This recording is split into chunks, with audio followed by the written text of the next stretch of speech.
Και πάλι γεια σας και σήμερα έχουμε να πούμε τη σελήνη στο ζώδιο του Λέοντα και να μιλήσουμε για τη συμπεριφορά, μάλλον την ψυχική συμπεριφορά αυτού του ατόμου. Είναι μια εγγύηση αυτή η σελήνη εδώ για την αισιοδοξία και τα γενναιόδωρα συναισθήματα του ανθρώπου που έχει τη σελήνη στο ζώδιο του Λέοντα.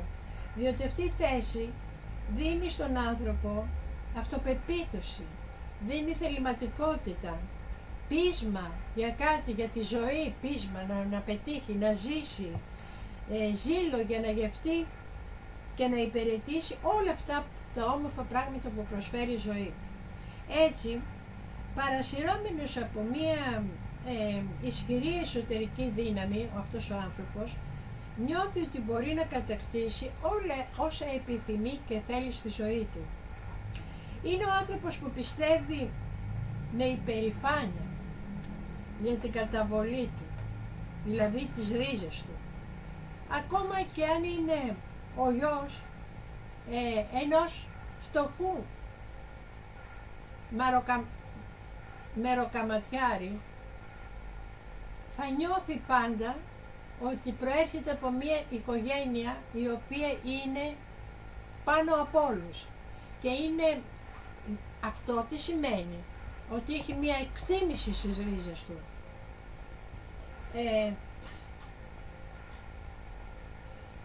Συνήθως αυτά τα άτομα οθούνται από μια εσωτερική δύναμη να καταλαβαίνουν κάποια θέση εξουσίας. Και σας λέω και πάλι, μπορεί να είναι το παιδί ενός μεροκαματιάρη και τελικά να γίνει, να πετύχει, να γίνει γνωστό άτομο, γιατί το θέλει η ψυχούλα του, γιατί το πιστεύει αυτό, γιατί έχει δύναμη. Ο κύριος στόχος λοιπόν αυτού του ανθρώπου είναι η φήμη και η δημοφιλία που τον κάνουν ευάλωτο στις κολακίες. Δηλαδή, εάν ένας άνθρωπος όπως ο Λέοντας που έχει τον ήλιο του εκεί μπορεί να πέσει θύμα κολακίας, το ίδιο συμβαίνει και με τη σελήνη όταν υπάρξει στο ζώδιο του Λέοντα. Οι κολακίες και ξέρετε όλα αυτά τα πράγματα, τα υποκριτικά, τα ψεύτικα και τα αυτά, μπορεί να κάνουν το άτομο να τα πιστεύει από τους άλλους και οι άλλοι να τον εκμεταλλεύονται. Κατά βάση όμως, ετούτος ο άνθρωπος έχει όλη την καλή διάθεση να προσφέρει τη γενναιοδωρία του, την αγάπη του για τη βοήθεια των συνανθρώπων του, χωρίς να ζητάει ανταλλάγματα, γιατί μέσα του νιώθει ότι ο ίδιος δεν έχει ανάγκη να δώσει για να πάρει, ότι έτσι μπορεί να δώσει και ας μην πάρει. Γι' αυτό το μεγαλύτερο κακό που μπορεί να συμβεί σε αυτόν τον άνθρωπο είναι η αγνωμοσύνη. Είναι από τα χειρότερα πράγματα που τον τρελαίνουν.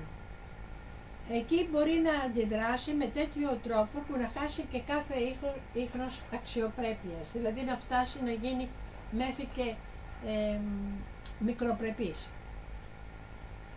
Όμως, αυτή η έντονη αυτοπεποίθηση του ατόμου για όλα σχεδόν τα ζητήματά του και κυρίως όταν συμπεριφέρεται με τρόπο που να έλκει την προσοχή των άλλων, γίνεται επίσης και πόλος έξης ενεργειών εις βάρος των δραστηριοτήτων και των συμφερόντων του. Δηλαδή, εν ολίγης μπορεί να έλκει τη ζήλια και το φθόνο άλλων ανθρώπων επειδή τον βλέπουν να είναι τόσο δυνατός και ισχυρός και να του κάνουν έτσι πισόπλατα πράγματα, ίντρικες στη δουλειά τους και γενικά στην προκοπή του. Τώρα, αυτοί είναι μερικοί από τους λόγους που πολλές φορές το άτομο με τη σελήνη στο Λέοντα μένει χωρίς φίλους, αλλά μπορεί και για τον ακόλουθο λόγο που θα σας πω τώρα, ότι αν οι άνθρωποι που τον περιβάλλουν διαπιστώσουν ότι παίζουν έναν υποτελικό ρόλο απέναντί του, δηλαδή ότι τους χρησιμοποιεί το ίδιο το άτομο, τότε αυτά τα άτομα πράγματι και είναι άτομα αξίας, σιγά σιγά θα απομακρυνθούν από κοντά του.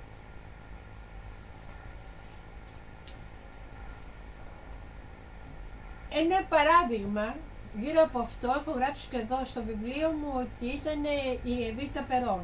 Αυτή είχε τη σελήνη της στο Λέοντα. Ήταν όμως σε σύνοδο με τον Κρόνο και σε σύνοδο με το όνομα της. Πάρει σε μπούμπι τώρα και μιλάμε σοβαρά πράγματα.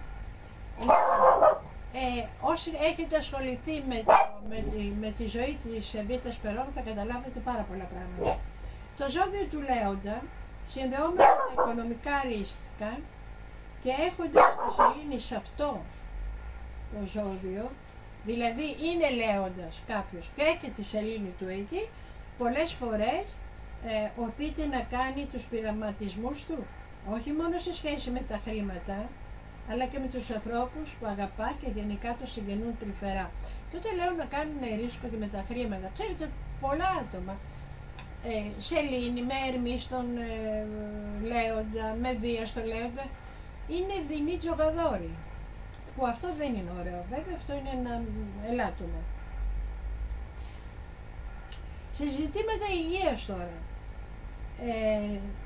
συχνά παρατηρούνται προβλήματα σε κύλι του μεσοσπονδυλίου δίσκου, κυκλοφοριακό, αυγενικό, θηροειδή, γυναικολογικά προβλήματα. Αλλά δεν είναι μόνο αυτό, όταν είναι αρνητικά χτυπημένη αυτή η σελήνη στο Λέοντα, δίνει εγωκεντρισμό, υπεροπτισμό, εγωισμό, υποκρισία και γίνεται το άτομο και εμπαθές. Όμως, όταν είναι καλά τοποθετημένη και δέχεται καλή ακτινοβολία από τους υπόλοιπους, δείχνει ένα άτομο αισιόδοξο, με αυτοπεποίθηση, με σωματικά γερό, με διάθεση να δημιουργεί και διάθεση να δίνει αγάπη. Και εδώ τελειώσαμε και με το ζώδιο του Λέοντα. Σόφη, θέλω να πω και το. Και πάμε να δούμε τώρα τι σελήνη στο ζώδιο της Παρθένου. Τώρα, σελήνη στο ζώδιο της Παρθένου. Παρθένος ξέρουμε ότι είναι ένα ζώδιο που την έχουμε συνδέσει με την εργασία, με την υγεία. Γι' αυτό δεν μπορούμε να πούμε ότι είναι στην καλύτερη της θέση, γιατί δεν εξασφαλίζει εδώ πέρα μία ισορροπημένη ψυχολογική κατάσταση, διότι το άτομο συχνά αυτοϋποβάλλεται σε μία αυστηρή ιερά εξέταση. Ξέρουμε πάρα πολύ καλά το ζώδιο της Παρθένου, κάνει κριτική, αναλύει τα πάντα. Τώρα σκεφτείτε να κάνει το ίδιο το άτομο αυτοκριτική στον εαυτό του, αυτό είναι καλό μέχρι σε ένα σημείο, αλλά να κάθεται και να κάνει τόσο βαθιά κριτική και να βρίσκει μόνο τα ελαττώματά του ή να νομίζει ότι μπορεί να κάνει πολύ ωραία πράγματα στη ζωή του, ενώ δεν έχει αυτές τις ικανότητες, τότε πολλές φορές δεν ανταποκρίνεται αυτός ο ψυχισμός του σε αυτά τα θέλω του. Η ψυχή του κάθε ανθρώπου επιζητά αρμονία, αγάπη και πάνω απ' όλα την ισορροπία ανάμεσα στον κόσμο της ύλης και του πνεύματος. Εδώ πέρα έχουμε μία πόλη ανάμεσα την ύλη και το πνεύμα. Και αυτός ο πόλεμος που ξεσπάει στο άτομο που έχει τη σελήνη στην Παρθένη. Αναλώνεται αυτό το άτομο να πετύχει το καλύτερο αποτέλεσμα σε ό,τι αναλαμβάνει και τελικά τις περισσότερες φορές το πετυχαίνει. Η επιτυχία του οφείλεται στη μεθοδικότητά του και στο γεγονός ότι λεπτολογεί αυτά που τον ενδιαφέρουν. Αυτό συμβαίνει όχι γιατί θέλει να εμφανίζεται τελειομανή, αλλά διότι υπάρχει και το ωφελημιστικό κέρδος. Έτσι λοιπόν τα ξεκινήματα και γενικά οι δραστηριότητες αυτού του ατόμου δεν ξεκινούν μόνο από βάθος ψυχής, αλλά και μέσα από τη βαθιά επεξεργασία του μυαλού του, γιατί ας μην ξεχνάμε ότι ο Ερμής, ότι το ζώδιο της Παρθένου εξουσιάζεται από τον Ερμή. Άρα λοιπόν θα περνάει και όλα μέσα από το μυαλό του. Όμως, επειδή έχουμε να πούμε κι άλλα για το ζώδιο της Παρθένου, θα το σταματήσω εδώ και θα το συνεχίσουμε στο επόμενο βίντεο. Γεια σας.